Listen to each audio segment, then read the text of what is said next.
Well, I'm a witness telling what I know as an NBI director. And based on the procedure, established that there is a procedure, meron pong proseso na ginagamit ng Secret Service to determine the national threat. Kampante si National Bureau of Investigation Director Melvin Matibag na naipresenta niya ng tama at maayos ang kanyang testimonya sa 2 araw na pagharap sa impeachment trial ni Vice President Sara Duterte. Si Director Matibag ang huling witness ng prosekusyon para sa Article 4 o ang grave threat, assassination plot at inciting to sedition. Dito binigyang diin ni NBI Chief sa impeachment court na ang pagbabanta ni VP Sara sa Pangulo ay maituturing na threat to national security. Iginiit din niyang 100% sure siyang may kinausap na itong magsasakatuparan ng kanyang mga utos.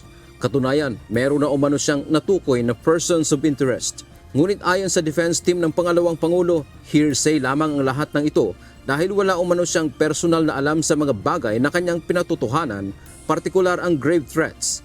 Depensa naman ni Director Matibag, nakabatay ang kanyang testimonya sa ebidensya.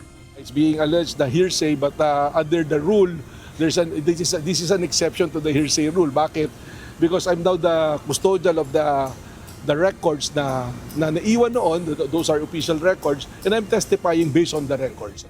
Kaugnay naman ang pambabatiko sa kanya, sabi ni Director Matibag, nakarapatan ng taong bayan o netizens na magbigay ng kanilang saloobin.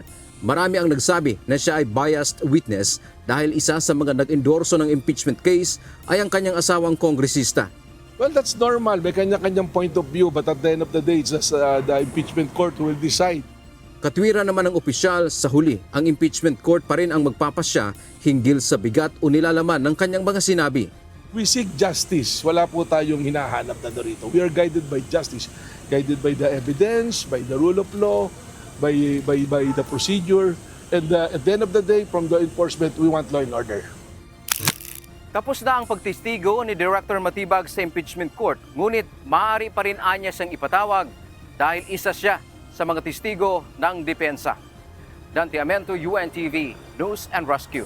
Diyos ang aming sandigan, serbisyo publiko ang aming pinakahalagahan.